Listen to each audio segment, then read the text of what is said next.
नमस्कार, मी Nikita. Star media मराठीमध्ये आपलं सगळ्यांचं खूप खूप स्वागत आहे. सध्या आपण आलो आहोत एका आगळ्या वेगळ्या सिनेमाच्या ट्रेलर लॉन्चला. अलीबाबा आणि 40शीतले चोर. या ट्रेलर लॉन्चच्या निमित्ताने आपल्यासोबत आपल्या सगळ्यांची लाडकी श्रुती आहे. हॅलो, कशी आहेस? मस्त, थँक्यू. सध्या हा जो ट्रेलर लॉन्च सोहळा पार पडला त्यात तुम्ही लोकांनी खूप आम्हाला हसन हसन पहिलं तर लोटपोट केलंय. तर सिनेमाच्या शूटिंगच्या दरम्यान असे काही लोटपोट करणारे किस्से, धमाल असं काय काय घडलं नेमकं? खूप काही घडलं. म्हणजे ॲक्च्युली उमेश आणि मधुरा जर दोघं सोडले तर मी सगळ्यांबरोबर ऑलरेडी काम केलेलं आहे. सो एक रॅपो होता, एक कम्फर्ट लेवल होती. आणि इमॅजिन 7 लोक अशी जेव्हा एकत्र येऊन जर शूटिंग करत असतील तेव्हा काय पद्धतीची मजा आली असेल. It was fun. म्हणजे जेव्हा दोघांचे सीन होते तरी तेव्हा कंट्रोलमध्ये होते, पण जेव्हा आमच्या 7 जणांचे एकत्र सीन्स होते तेव्हा खूपच धमाल केलेली आहे.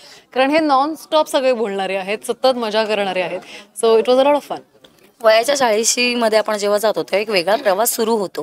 तो तसाच काही प्रवास या सिनेमातून उलगडण्याचा प्रयत्न केलाय की वेगवेगळी नाती दर्शवण्याचा प्रयत्न केलाय, नेमकं काय आहे? माझी 40शी झाली नाही अजून, त्यामुळे एक्झॅक्ट 40शीत काय होतं मी खरंच नाही सांगू शकत. पण माझे इतर को ॲक्टर्स जे फिल्ममध्ये आहेत ते तुम्हाला सांगू शकतील. आणि इनफॅक्ट ट्रेलर बघून तुम्हाला अंदाज आला असेल की 40शी नंतर काय काय होतं किंवा काय तुम्ही एक्सपिरियन्स करतात, काय काय बदल होतात.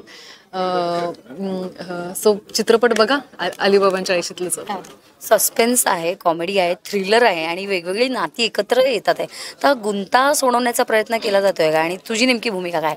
नक्कीच. म्हणजे ट्रेलर बघून अंदाज आला असेल की हे 7 जणांची गेली 15-20 वर्षाची मैत्री दाखवली आणि त्या मैत्रीमध्ये असं काहीतरी घडतं ज्याच्यामुळे एकमेकांमधली नाती बदलतायत का, रिलेशनशिप बदलतायत का असं एक वाटतं. पण मग काय होतं त्याच्यासाठी चित्रपट बघा. माझ्या कॅरेक्टरचं नाव अदिती आहे, जी एक फॅशन डिझायनर आहे या फिल्ममध्ये. आणि सगळ्यांचेच खरं तर जे प्रोफेशन्स आहेत ते असे वेगळे आहेत, पण त्याचा चित्रपटाशी काही खरं संबंध नाही. चित्रपट मुळात एकमेकांच्या नात्याबद्दल आणि फ्रेंडशिपबद्दल त्याच्यावर जास्त आहे. सगळे कसलेले कलाकार एकत्र असतात तर आपल्याला खूप फायदा होतो. म्हणजे आपल्याला सीन करताना असेल किंवा असा बराच फायदा होतो. सो त्याच्याविषयी काय अनुभव शेअर करा. मला वाटतं कितीही एक्सपिरियन्स असलं तरी प्रत्येक फिल्म तुम्हाला काहीतरी शिकून जाते. आणि जरी मी या सगळ्या कलाकारांबरोबर आधी काम केलेलं असलं तरी प्रत्येक कलाकारकडनं काहीतरी शिकण्यासारखं आहे. आणि म्हणतात ना, मी हावरट आहे त्या बाबतीत. म्हणजे मी शूट करायला लागले की ह्याच्याकडनं मी काय शिकू शकते, त्याच्याकडनं काय शिकू शकते, असं माझा एक नेहमी विचार सतत चालू असतो. आणि that is what I did. So बाकी 6 जण आहेत, त्यांच्याकडनं आपण काय काय शिकलो? आपण सुरुवात मधुरापासून करूया. मधुराकडनं काय शिकले? मला वाटतं मधुराकडे एक काय म्हणतात, एक थॉटची क्लॅरिटी आहे मुळातच. म्हणजे ते पर्सनल लाईफमध्ये सुद्धा एक थॉटची क्लॅरिटी आहे, त्यामुळे ते मी तिच्याकडनं शिकले.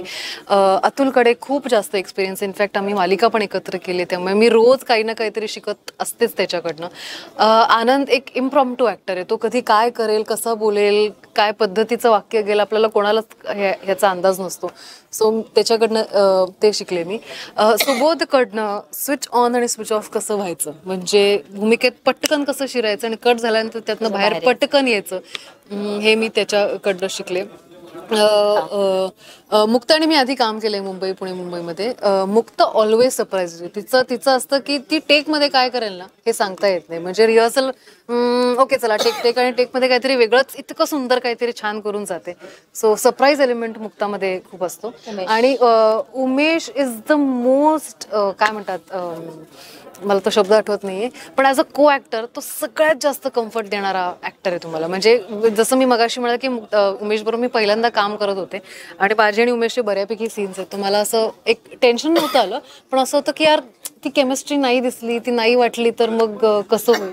पण ही रिअली मेक्स यू कम्फर्टेबल. म्हणजे आमची लिटरली भेटल्यानंतर सीनची तालीम सुरू झाल्यानंतर 1 तासाभरात आमची चांगली मैत्री झाली. इतका तो तुम्हाला कम्फर्ट. पुढचा प्रश्न तर खरं तोच होता की जागो मोहन प्यारेनंतर आम्हाला श्रुती छोट्या पडद्यावर पुन्हा कधी पाहायला मिळणार आहे काय? नाही, मोठ्या पडद्यावर दिसेन ना. आता मी वेगवेगळ्या फिल्म्स माझ्या चालू आहेत, हिंदी, मराठी, तेलुगू चालू आहेत. त्यामुळे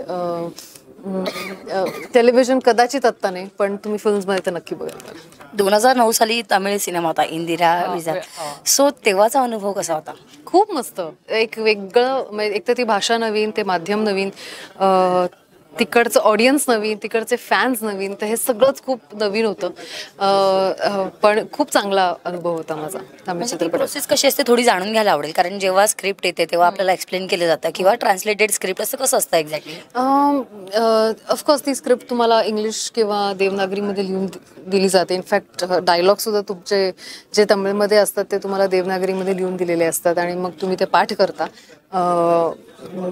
आणि that is how it is. म्हणजे प्रत्येक सीन शूट करायच्या आधी तो काय सीन आहे, तुझा रोल त्याच्यामध्ये काय आहे, तू एक्झॅक्टली काय म्हणते, तुझे इमोशन्स काय, हे सगळं एक्सप्लेन केलं जातं. नॉर्मली आपल्याला जर ती भाषा येत असेल तर आपण हे स्वतः समजून जातो की एक्झॅक्टली काय सीन आहे. पण ती भाषा येत नसल्यामुळे थोडंसं एक्स्ट्रा एफर्ट्स आमच्यावर घ्यायला लागतात ज्यांना भाषा येत नाही. सो त्याची सवय व्हायला लागली. आणि ऑफकोर्स प्रॉम्प्टिंग होतं सेटवर, त्यामुळे मॅनेज होतं, पण डिफरंट एक्सपिरियन्स. आता जो तेलुगू सिनेमा सुरू आहे त्याच्याविषयी काही सांगता येईल की गोपीत उलगडायचं नाही? नाही, ऑलरेडी सोशल मीडियावर बऱ्यापैकी मी ते ओपन केलेलं आहे. देवारा नावाची फिल्म आहे ज्युनियर NTRची, त्यांच्याबरोबर मी फिल्म करते आणि ती 10/10 म्हणजे 10 ऑक्टोबरला रिलीज होणार आहे, कारण त्यांनी रिलीज डेट पण अनाऊन्स केलेली आहे. आणि ज्युनियर NTRच्या बायकोचा रोल करते त्याच्यामध्ये. So I am looking forward. हो, म्हणजे आपल्याला श्रुती फायनली एकदम साऊथ इंडस्ट्री गाजवताना दिसणार आहे असं म्हणायला हरकत नाही, बरोबर? I am hoping so. क्या बात आहे. तिकडचा कॉस्ट्युम वगैरे काही असं थोडक्यात कसं म्हणजे? नाही, मी लुक नाही रिव्हील करू शकणार किंवा स्टोरी रिव्हील नाही करू शकणार, पण दॅट इज द ओनली. म्हणजे सध्या रोल रिव्हील केला एवढंच सांगू शकते, फिल्म करते. या सिनेमाविषयी जाता काय एक अनुभव शेअर करशील, जो असा वेगळा अनुभव होता ओव्हरऑल? ओव्हरऑल असं नाही म्हणता येणार, पण मला अजूनही आठवते तसं ऑलरेडी सगळ्यांनी सांगितलं की या प्री प्रोडक्शन आमचं शूटिंगच्या आधीचं जे सगळं वाचन होतं, तालमी होत्या, त्या सगळ्या आमच्या पीक कोविड 21च्या पीक कोविडमध्ये झाल्या. म्हणजे आम्ही फिल्म शूट करणार तेवढ्यात सेकंड वेव्ह आली, सेकंड लॉकडाऊन आला, आमचं शूटिंग पोस्टपोन झालं. पण तरी आम्हाला असं म्हणजे कुठे ना कुठे वाटत होतं की we will come back immediately. तर तेव्हा तोपर्यंत आमची सगळ्यांची तयारी, झूम कॉल्स आणि व्हिडिओ कॉल्स आणि कॉन कॉल्स याच्यावर सगळं चालू होती.